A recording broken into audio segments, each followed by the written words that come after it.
ఇక డీటెయిల్స్లోకి వెళ్తే నిన్న రాత్రి సిద్దిపేట జిల్లా గజ్వేల్ మండలం కోల్గుర్గులో అరెస్ట్ అయిన బిగ్ బాస్ 7 విజేత పల్లవి ప్రశాంత్ అతడి సోదరుడు మహావీర్కు 14 రోజుల పాటు రిమాండ్ విధించింది కోర్టు. ప్రశాంత్, మహావీర్లను అరెస్ట్ చేసిన పోలీసులు జూబ్లీహిల్స్ పిఎస్లో 6 గంటల పాటు విచారించాక న్యాయమూర్తి ఎదుట హాజరుపరిచారు. న్యాయమూర్తి 14 రోజుల జ్యుడిషియల్ రిమాండ్ విధించడంతో ఇద్దరిని చెంచల్గూడ జైలుకు తరలించారు.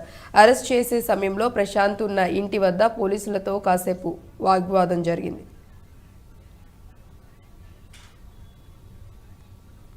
ఏం తీస్తారా 10 మంది ఉన్నాడు ఒకళ్ళు సరిపోదా అన్నాడు.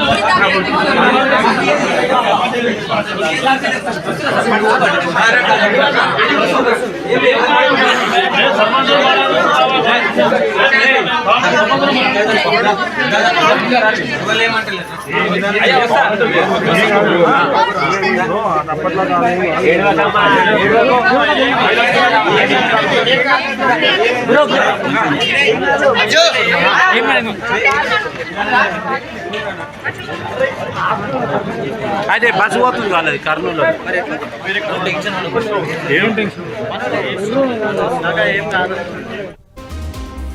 ఈ నెల 17న బిగ్ బాస్ సీజన్ 7 విజేత ప్రకటించాక హైదరాబాద్లోని అన్నపూర్ణ స్టూడియోస్ వద్ద ఘర్షణలు జరిగాయి. విజేత ప్రశాంత్కు స్వాగతం పలికేందుకు అభిమానులు పెద్ద ఎత్తున స్టూడియో వద్దకు చేరుకొని నడి రోడ్డుపై న్యూసెన్స్ క్రియేట్ చేశారు. ప్రభుత్వ, ప్రైవేట్ ఆస్తులను ధ్వంసం చేశారు. అమర్దీప్, ప్రశాంత్ ఫ్యాన్స్ గ్రూపులుగా విడిపోయి దాడులకు పాల్పడ్డారు. ఆర్టీసీ బస్సుల అద్దాలు పగలగొట్టారు. ప్రభుత్వ ఆస్తులను ధ్వంసం చేయటంపై పల్లవి ప్రశాంత్పై జూబ్లీహిల్స్ పోలీసులు సుమోటోగా తీసుకొని కేసు నమోదు చేశారు.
ఈ ఘటనలో ప్రశాంత్ A1 కాగా ప్రశాంత్ సోదరుడు A2గా ఉన్నారు. A3గా ప్రశాంత్ స్నేహితుడు వినయ్, A4గా ఉన్న ఉప్పల్ మేడ్పల్లికి చెందిన లాంగ్ డ్రైవ్ కార్స్లో డ్రైవర్లుగా పనిచేస్తున్న సాయి కిరణ్, అంకిరావుపల్లి రాజును పోలీసులు ఇదివరకే అరెస్ట్ చేశారు. తాజాగా పల్లవి ప్రశాంత్ అతడి సోదరుడు అరెస్ట్ చేసి రిమాండ్కు తరలించారు. ప్రశాంత్ మీద మొత్తం 9 కేసులు నమోదు చేశారు.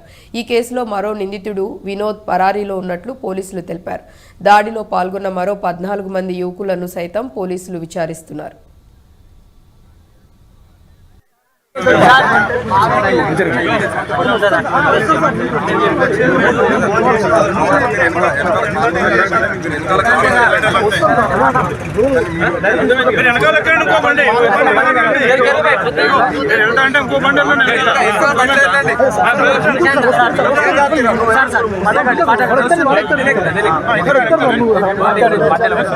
తమ్ముడేడి మీ తమ్ముడు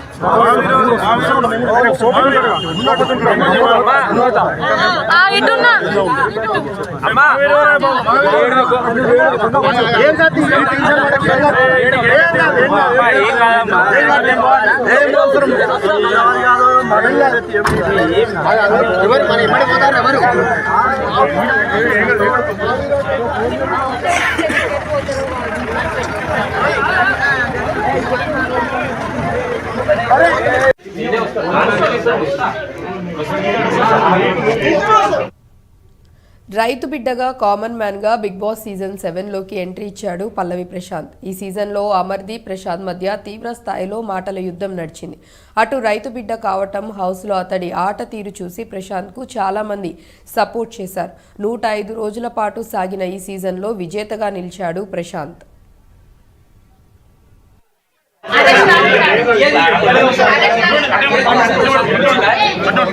ఏం తీస్తారా 10 మంది ఉన్నాడు ఒకరు సరిపోదా అన్నాడు